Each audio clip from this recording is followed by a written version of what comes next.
कहूँ तात यह अकथ कहानी, समुझत बनई न जाई बखानी। ईश्वर अंश जीव अविनाशी, चेतन अमल सहज सुख राशि। सोई माया बस भयं गोसाई, बंध्यो कीट मरकट की नाई। जड़ चेतन ग्रंथि पर गई, यद्यपि मृषा छूटत कठिनई। तब ते जीव भयं संसारी, छूटन ग्रंथि न होहि सुखारी। श्रुति पुराण कौ कहूँ पाई, छूटन अधिक अधिक अरुझाई। जीव हृदय तम मोह विशेषी, ग्रंथि छूट किमि परई न देखी। अस संजोग ईस जब करई, तबहु कदाचित सो निरु अरई। सात्विक सरदा देनु सुहाई, जो हरि कृपा हृदय बस आई। जप तप व्रत जम नियम अपारा, जे श्रुति का शुभ धर्म आचारा। ते तृण हरित चरै सब गाई, भाव बच्च शिशु पाई पेन्हाई।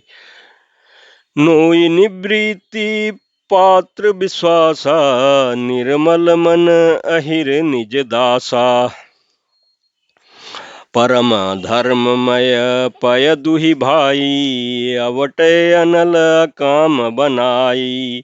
तो समरुत तब क्षमा जुड़ावे, धृत सम जानबू जावनु देह जमावे। मुदिता मथे विचार मथानी, दम आधार रजु सत्य सुवानी। तब मथि काढ़िले नवनीता, विमल विराग सुभग सुपुनीता। जोग अगिनि करि प्रगट तब, कर्म शुभा शुभ लाई। बुद्धि सिरावे ज्ञान धृतो, ममता मल जरि जाई। प्रमात सियावर रामचंद्र शंकर जी भजो। उत्तरकांड दोहा 117 को। तब विज्ञान रूपिणी बुद्धि, विशद धृति पाई। चित्त दिशा भरी धरे दृढ़, समता दियटि बनाई। प्रमात सियावर रामचंद्र शंकर जी भजो। उत्तरकांड दोहा 117 खो। तीन अवस्था तीन गुणों, तेहि कपास ते काढ़ी। तूल तुरीय संबारी पुनी, बाती करे सुगाड़ी। प्रमात सियावर रामचंद्र शंकर जी भजो।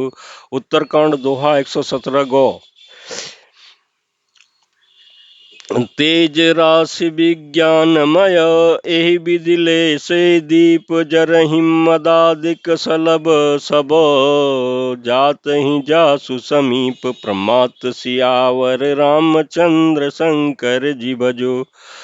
उत्तरकांड सौरठा 117 घौ। इस चौपाई के प्रसंग में तुलसीदास जी कहते हैं कि हे तात, यह अकथनीय कहानी वार्ता सुनिए, यह समझते ही बनती है, कहीं नहीं जा सकती। जीव ईश्वर का अंश है, अतएव वह अविनाशी चेतन निर्मल और स्वभाव से ही सुख की राशि है।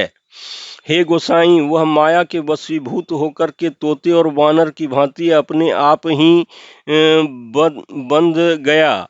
इस प्रकार जड़ और चेतन में ग्रंथि गांठ पड़ गई। यद्यपि वह ग्रंथि मिथ्या ही है, तथापि उसके छूटने में कठिनता है। तभी से जीव संसारी जन्मने मरने वाला हो गया।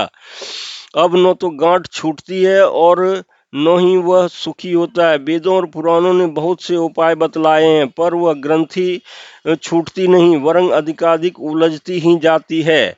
जीव के हृदय में अज्ञान रूपी अंधकार विशेष रूप से छा रहा है। इसमें गांठ देख ही नहीं पड़ती है, छूटे तो कैसे। जब कभी ईश्वर ऐसा संयोग, जैसा आगे कहा जाता है, उपस्थित कर देते हैं, तब भी कदाचित वह ग्रंथि छूट पाती है। प्रभु श्री हरि की कृपा से यदि सात्विक श्रद्धा रूपी सुंदर गौ हृदय रूपी घर में आकाश आकर बस जाए, असंख्य जप तप व्रत यम और नियम आदि शुभ धर्म और आचार आचरण जो श्रुतियों ने कहे हैं, उन्हीं धर्माचार रूपी हरे तृण घास को जब वह गौ चरे और सात्विक भाव रूपी छोटे बछड़ों को पाकर वह पहनावे, निवृत्ति संसारिक विषयों से और प्रपंच से हटना। नोई गौ के दूते समय पिछले पैर बांधने की रस्सी है, विश्वास दूध दूने का वर्तन है। निर्मल निष्पाप मन जो स्वयं अपना दास है, अपने बस में है, दूहने वाला अहीर है। हे भाई, इस प्रकार धर्माचार में प्रवृत्त सात्विकी श्रद्धा रूपी गौ से भाव निवृत्ति और वश में किए हुए निर्मल मन की सहायता से परम धर्म में दूध दूकर उसे निष्काम भाव रूपी अग्नि पर भली भांति औटावें, फिर क्षमा और संतोष रूपी हवा से उसे ठंडा करें और धैर्य तथा सम मन का निग्रह रूपी जामन दे करके उसे जमावें। तब मुदिता प्रसन्नता रूपी कमोरी में तत्व विचार रूपी मथानी से दम इंद्रिय दमन के आधार पर दम रूपी खंभे आदि के सहारे सत्य और सुंदर वाणी रूपी रस्सी लगाकर उसे मथें और मत कर जब उसमें से निर्मल सुंदर और अत्यंत पवित्र वैराग्य रूपी मक्खन निकाल लें, तब योग रूपी अग्नि प्रकट करके उसमें समस्त शुभाशुभ कर्म रूपी ईंधन लगा दें, सब कर्मों को योग रूपी अग्नि में भस्म कर दें। जब वैराग्य रूपी मक्खन का ममता रूपी मल जल जाए, तब बचे हुए ज्ञान रूपी घी को निश्चयात्मिका बुद्धि से ठंडा करें।